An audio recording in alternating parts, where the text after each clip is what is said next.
Hey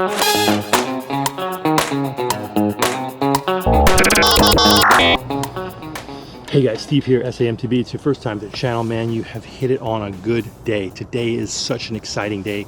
Me and Jack, the Ripmo, that's my Ripmo, Ibis Ripmo, we're out here today and we're gonna talk to you guys all about New Bike Day. New Bike Day is one of the most exciting days any mountain biker experiences, but one of the most exciting of all New Bike Days is the first New Bike Day. How do you guys select your new mountain bike? For the first time, you guys are brand new, you don't know all the things that can trip you up when you're hunting for a new bike, and every bike looks amazing, and then you get a glimpse of the prices and you're like, oh my gosh, can I mortgage my house? Will my wife let me do that? But what am I going to do? How do I figure this out? So today we're going to break this down super simple for you guys, help you guys get on your first new mountain bike or first new to you mountain bike. Let's go. All right, we're going to hit on a couple elements here that are going to help you figure out how to get your first mountain bike. What's the best bike for you is really the goal of this whole video here. So I'm going to break this down into a couple parts for you guys. I'm going to move this part along pretty quickly. There is an article below here in the description and also probably attached to this video with all of this information. It's a little bit more comprehensive and broken down, but so I want to hit on the highlights here so I'm not just wasting your time. So number one, we want to talk about the terrain that you will ride on. Mountain bikes are designed to ride on certain types of terrain. We have five, really I think there's four, but I'm including the five categories. Number one, we have cross country. Number two, we have trail. Number three, we have all mountain.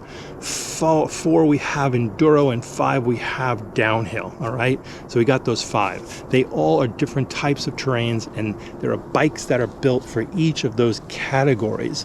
And I'm going to just throw out there and mention that the all mountain bike category is just like a swamp, a cesspool, a quicksand pit to just suck you in and for you to lose your life. So don't get hung up on the all mountain category. Focus on primarily cross country, trail, enduro, downhill. Okay, we're going to move on from there. All right, so why you want to know these categories is if you want to select a bike that fits into the category of the types of trails that you're going to ride most of the time. Okay, so if you're in a pretty flat area, very flat, no real mountains, maybe you're by the coast somewhere or central US or any place where there's no real true elevation of up and down, and you want a bike that just goes fast on flat, straightish, harder, types of trails, you want a cross country bike.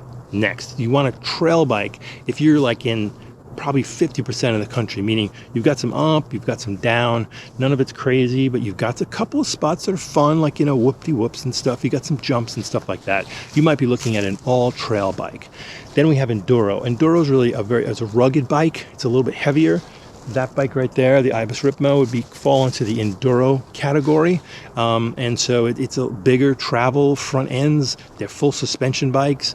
And then we have finally downhill. Downhill is a kind of a unique category. They're bikes specifically designed for going downhill. They are not designed for climbing at all. They're cassette on the rear end of that bike, I'll talk about in a minute.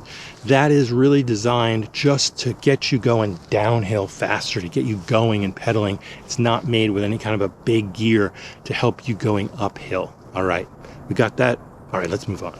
So we're going to jump into the parts of the bike right here, right now. But remember, one good thing about each of these categories we discussed is that they all involve a mountain bike that basically has the same types of components that we're about to discuss in every category.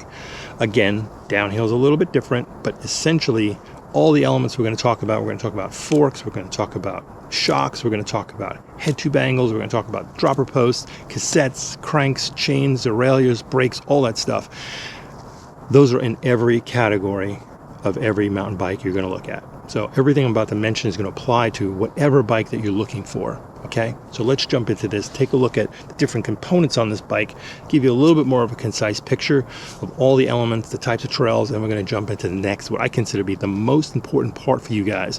If you're considering buying a bike, you must do this next part I'll share with you right after we look at these components here. Let's go take a look. Let's jump into this now. Number one thing, we're going to start at the front, work our way back, is a fork. If you want a good fork, you want a fork by companies like DVO, Fox, Olin's. There's others out there. try and steer away from anything that you see the word Suntour on. It's probably a cheap bike. Suntour makes one or two good shocks, but they're at the very, very top, and you rarely see them ever advertised, ever. So if you do see one, it's probably like on a really cheap bike. It's probably got a spring in it. It's just probably not a very good shock. Stay away from that. This up here is your head tube, and this is the head tube angle that we talk about. The further out it is, it's considered more slack. The further in it is, meaning it's coming down this way more, that's steeper. Steeper is going to be found on cross-country bikes, most likely. And the further out you go in that list I mentioned, being cross-country, trail, all mountain enduro, and downhill, the further out this angle will go. So slacker, more downhill enduro, steeper, more cross-country trail. Easy, okay? There you go. You'll hear talk about the stem and how many millimeters of stem there is above here. Don't focus on that now. Don't worry about that. It's not a major concern, and it's something you can adjust as you go. Anyway, that'll help you in adjusting your ride position and comfort. All right. On the other side here, I'm going to flip you guys around here for a second. We're going to look at brakes. Disc brakes. You're going to find disc brakes on any good mountain bike. Absolutely. If you don't see these on a bike, just forget about it. Just forget about it. It's garbage. Definitely see anything up here clamping, forget it. Go for a disc brake. Most of them right now run about 180 millimeters. That's numbers you're going to find. 180, 200, 203. Those are common configurations for your brake cassette, or the brake the disc here. The brakes back here, lots of good ones. There's 2 piston and 4 piston. These are 4 pistons. 2 pistons are good. You're going to find those more on like a lighter bike. 4 pistons are designed more for heavy stopping, big mountains, downhill, heavy enduro, trails, things like that. Think of your car brakes, basically. What would it be like if you only had 2 brakes as opposed to 4 on your car? Probably not optimal, but there's nothing wrong on a bike with just having 2 pistons. Don't worry about that. That's sort of an extra little bonus for you guys. All right, flipping back around here to the other side. Let's look at our shock. So I mentioned before, you have shocks on full suspension bikes. Obviously, if you're looking at something called a hardtail that doesn't have a shock on the back, that means that the solid end is connected and it's solid. It's called a hardtail. So, but most of the bikes, I'm imagining for most of you out there, are going to be looking for full suspension bikes. But I will put a couple of hardtails in the description for you guys at the end of the video, and also if you're reading the article, which I recommend, How to Buy Your First Mountain Bike, I'll have that at the bottom of that list as well. But for this, really, again, just like your front fork, this travel depends on the type of bike that you're looking for. But just remember, you want a good quality shock. You want something, again, from like DVO or Fox. Those are probably number 1 and number 2.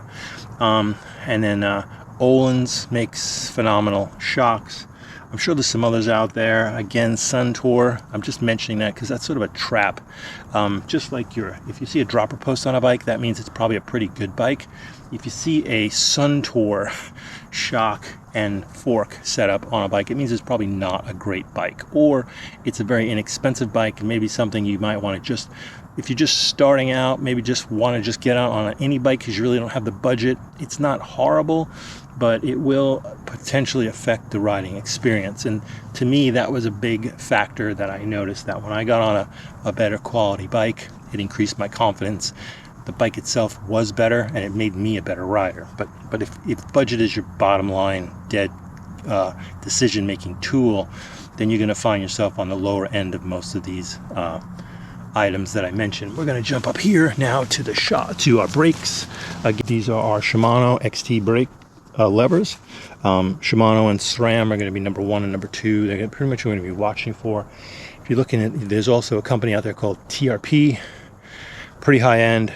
Awesome. If you get them on your bike, awesome. Nothing wrong with them. But just know that basically most of the time you're going to be looking at either SRAM or XT Shimano's, XTR Shimano's. SRAM has a great bunch of Code brakes, Code RS, RSCs. They're all good. So all of those are good. So let's move to the back now. All right, gonna focus in on here because this gets tricky now. All right, so this is your tooth, a gear crank. It goes by a lot of different names, but basically this is what you want to see. You want to see something that has alternating teeth. I don't know how well you're gonna be able to see this on here. And this is a higher end crank. This one happens to be an aftermarket wolf tooth, but SRAM and Shimano both make them. On their higher end products, you'll notice they have this like alternating tooth. It's meant to pick up the chain better. When this derailleur back here moves, and it moves this way and this way, it's obviously changing the angle a little bit of where this is received. So this alternating tooth pattern helps to pick up that chain more easily. That'll move us back here to the derailleur. They come in a lot of different configurations. This one here happens to be wireless, which means I have a battery back here. There's no cables. The cable that came out of here that used to go here is removed. Most of you will have a cable that comes out to a derailleur, and it again is going to be either SRAM or Shimano derailleur 90% of the time. There are some other ones, Box 1, there's a bunch of others out there, but this is primarily what you're going to be looking for. And then this group of gears and stuff back here is referred to as a cassette. So you have your cassette, you have your chain, derailleur, and your front crank, and this is now in total called a transmission. Now if your transmission and your brakes and all are all the same manufacturer, they call that a group set. I have a mixed group set. I have SRAM on my transmission side, meaning my cassette, derailleur, all that is all SRAM, and then my brakes are Shimano. It's my choice. It's something that I felt was better for me, but most of the time you're going to be looking at a single group set. It's going to be a package. So there you go. I'm going to just really touch on a couple things real quick. Wheels are the part that are holding the tire. So wheels and tires are different. You're going to see them. The only reason I mention this is because you might notice on some manufacturers going to mention the wheels, and they're going to have a millimeter size. That refers to how wide this here opening is, the receiving part, that where this tire fits into this wheel, and that is going to be measured in millimeters. It's going to be probably anywhere from 20 to 35. These are 30.5 millimeters. That's why they're called 305s. But that's okay. But the only difference is understanding that on bikes that are like cross-country bikes, that's going to be a smaller number, probably closer to the 20 to 25. When you're looking at enduro downhill bikes, those are going to be 35s in millimeters, and just kind of help you guys in understanding some of the factors and elements on your bike. I hope that helps you guys in making your decisions, and let's just hit on a couple more points here, and see you guys in a second. All right, we've got a lot of information now, don't we? That's a lot of information we've got. We've got types of trails, we've got types of bikes and categories, we've got components for bikes. Now I'm gonna, as I mentioned, one of the most important parts, I absolutely guarantee that if you don't even do some of the first steps here and know some of the components and things that I talked about, if you do this next step, you will most likely wind up on the right bike. There is one little caveat I'm going to throw in and explain at the end there, but here it is. Are you ready? This is crazy. Listen, come here. You need to dry the bike first. What? Yes, you need to ride the bike. You need to try it out. You can't just go to some shop somewhere and ride around the parking lot a couple times and say, oh yeah, this feels good. You need to get out on the trails and ride it. Did you hear that? You need to get out on the trails and ride it. You need to find some place that has demos, some place that will let you ride the bikes that you're considering buying and ride it a bunch of times. And then if even better is if you can find the mountain bike festival that has multiple bikes that you might be considering buying and try them back to back. So let's just say, for example, you have an Ibis and a Rib. They're different bikes, different geometries and stuff, both phenomenal bikes. and you're not sure, you're torn between the two. They're different types of makeups. One's aluminum, one is steel. One's a little bit taller, one's a little bit slacker. So anyway, well, you got that. Okay. You need to get out and ride those. Ride the Ibis, ride the Rebe. Go back and ride the Ibis, go back and ride the Rebe. Maybe even go back and ride the Ibis, go back and ride the Rebe. Try them out multiple times. See them, look at them, feel it. Most important thing is going to ultimately be by something you describe as the feeling. It feels like the right bike. It feels good. You like how you feel on the bike. You like how it feels on the trails. It's going to just be the word you use. It's not a very technical word, actually, but it is the word that's going to describe all the pieces coming together that make you decide that that is the bike for you. All right? All right, one final note. One final part of this I haven't mentioned on purpose until the very end here. I'm just going to mention pricing. Now, when I mentioned a brand new bike day, or brand new to you bike day, it really doesn't matter. What does matter though is the price. And there's going to be a big difference in price between a brand new bike, you're the first owner, and a brand new bike to you, meaning you have gotten this bike secondhand. There are a lot of places that you can find a bike secondhand. One of the things I would definitely recommend before we do get into pricing is that you take whatever bike that you buy. If it's not a brand new bike, if it's a brand new bike to you, meaning someone else owned it previously, the first trip you should take is to the bike shop and bring that to a trained bike technician and have them look over the whole bike. Maybe even go with the current owner and see if he'll agree for you to go and take that bike to the bike shop first. Make sure there's nothing crazy, especially think about if you're brand new to this sport, you may not know what to look for and that something could be wrong with the bike. I mean, it doesn't work quite right. Have the shocks and the fork been serviced recently? How's the crank? Has the headset, the bottom bracket, how are all these pieces working? Does everything work okay? So if you bring it to a bike shop, they're going to be able to take a look at that. So, and maybe even look at bike shops for used bikes. That's kind of would save you that step there. So anyway, you want to do that. So drum roll, please.